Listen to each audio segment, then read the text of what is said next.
छात्र संघ चुनाव के लिए मतदान की प्रक्रिया चल रही है। 51 मतदान केंद्र बनाए गए हैं जहां छात्र संघ चुनाव को लेकर वोटिंग हो रही है। 24,395 स्टूडेंट्स इस वोटिंग में हिस्सा लेंगे। 5 पदों के लिए कुल 36 प्रत्याशी मैदान में हैं। तो पटना विश्वविद्यालय छात्र संघ चुनाव को लेकर गहमागहमी देखने को मिल रही है। 51 मतदान केंद्र जहां बनाए गए हैं, आज शाम ही नतीजे भी आ जाएंगे। तो 51 केंद्रों पर मतदाता अपने मताधिकार का प्रयोग कर रहे हैं। विश्वविद्यालय के छात्र 5 श्रेणियों में विभिन्न उम्मीदवारों के चयन को लेकर आज मतदान के लिए पहुंचे हैं। आज शाम ही वोटों की गिनती हो जाएगी, नतीजों का ऐलान कर दिया जाएगा। पटना यूनिवर्सिटी छात्र संघ चुनाव 51 मतदान केंद्रों पर वोटिंग की प्रक्रिया चल रही है। कोरोना संक्रमण काल में वोटिंग छात्र संघ चुनाव को लेकर नहीं हो सकी थी। ऐसे में 3 साल बाद ये छात्र संघ का चुनाव पटना विश्वविद्यालय में देखने को मिल रहा है, जिसको लेकर छात्रों में काफी उत्साह है। 5 पदों के लिए कुल 36 प्रत्याशी मैदान में हैं, जिसके लिए 51 मतदान केंद्रों पर हजारों छात्र अपने मताधिकार का प्रयोग करेंगे।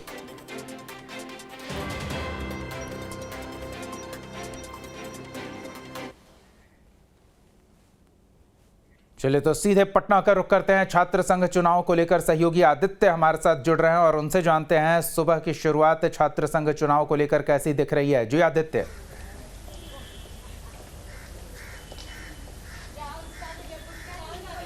देखिए दीपक, 8 बजे से मतदान शुरू होने वाला था, लेकिन कुछ विलंब से शुरू हुआ ये मतदान और अभी मतदान चल रहा है, क्योंकि छात्रों में उत्साह देखा जा रहा है। पिछले 3 वर्षों से कोरोना काल के कारण ये छात्र संघ का चुनाव नहीं हो पा रहा था और इस बार 3 वर्षों के बाद ये जो 5 सेंट्रल पैनल के लिए जो चुनाव होने जा रहे हैं उसको लेकर के सारी तैयारियां कल ही रात में पूरी हो गई थी और तमाम जो प्रशासन के अधिकारी थे रात भर यूनिवर्सिटी कैंपस के अलावा जितने भी मतदान केंद्र बनाए गए हैं उसमें सघन तलाशी भी लिए थे। और क्योंकि पटना विश्वविद्यालय का चुनाव जब भी होता है तो कुछ हमेशा से आक्रोश देखने को मिलता है, जो गुटबाजी में किसी तरीके से व्यवधान ना पड़े, इसको देखते हुए प्रशासन ने पूरी चाक चौबंद व्यवस्था की है। और 5 जो सदस्य सेंट्रल पैनल है उसको लेकर के पूरे पटना यूनिवर्सिटी में 51 मतदान केंद्र बनाए गए हैं, जहां 24,395 छात्र अपने मताधिकार का प्रयोग करेंगे। और आज ही देर रात तक सभी नतीजे आ जाएंगे, क्योंकि जो मतदान का समय निर्धारित किया गया है वो 8 बजे से 2 बजे तक का समय निर्धारित किया गया है और उसके बाद देर शाम से मतों की गिनती होगी और देर रात तक आज ही नतीजे आ जाएंगे। तो अब देख सकते हैं कि अभी मैं पटना का जो मगध महिला कॉलेज है उसी बूथ पे मौजूद हूं और सुरक्षा के तमाम चाक चौबंद व्यवस्था किए गए हैं। प्रशासन के अधिकारी भी यहाँ मौजूद हैं और हर जगह फोर्स डिप्यूट किया गया है, क्योंकि किसी तरीके से वोटिंग के दौरान किसी तरीके से कोई गड़बड़ी ना हो, कोई हंगामा ना हो, इसको देखते हुए व्यापक व्यवस्था की गई है। उम्मीद है कि 3 वर्षों के बाद जिस तरीके से वोटिंग हो रहा है तो इस बार छात्रों में विशेष जोश देखा जा रहा है, क्योंकि 3 वर्षों के बाद उनको फिर से अपने नए अध्यक्ष चुनने का मौका मिलेगा।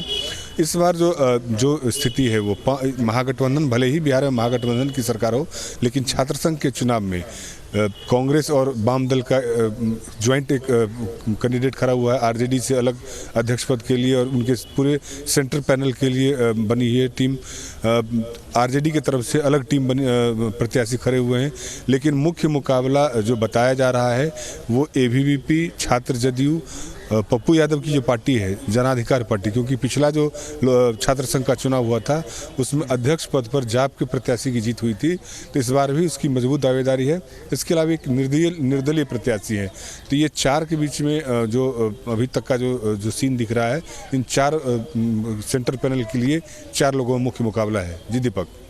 बिल्कुल आदित्य, ये भी समझना चाहेंगे कि चुनाव प्रचार छात्र संघ चुनाव को लेकर थोड़ा हिंसक देखने को मिला था।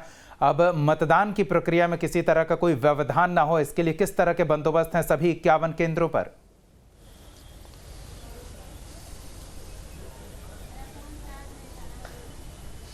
देखिए दीपक, जिस तरीके से छात्र जेडीयू के जो प्रत्याशी थे आनंद मोहन, उनके चुनाव प्रचार के दौरान जब उन पर हमला हुआ था और उनकी गाड़ी को बुरी तरीके से क्षतिग्रस्त कर दिया गया था, तो उसके बाद से लगातार प्रशासन की पहल होती रही है। तमाम जो पटना यूनिवर्सिटी के अंदर में जितने भी छात्रावास हैं उस पर छापेमारी की गई, ताकि जो असामाजिक तत्व इस तरीके के काम में शामिल होते हैं उनकी धरपकड़ हो सके।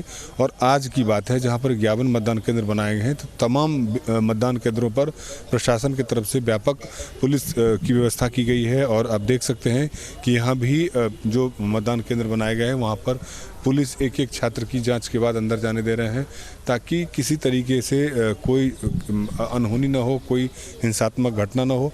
क्योंकि छात्र संघ के चुनाव में प्रशासन के सामने सबसे बड़ी चुनौती ये होती है कि छात्रों के गुटों के बीच में जो वर्चस्व की लड़ाई होती है वो इस चुनाव को कहीं प्रभावित न करे। इसको देखते हुए प्रशासन की तरफ से हर मतदान केंद्रों पर एक एक दंडाधिकारी की नियुक्ति की गई है। तमाम सशस्त्र पुलिस के जवान यहाँ पर तैनात हैं। एक एक छात्रों की तलाशी लेकर के, आई कार्ड दे करके मतदान करने के लिए अंदर जाने दिया जा रहा है। तो सुरक्षा के व्यापक चाक चौबंद व्यवस्था की गई है, ताकि किसी तरीके का व्यवधान इस चुनाव में न पड़े। जी दीपक, मुद्दे कौन कौन से प्रभावशाली दिख रहे हैं?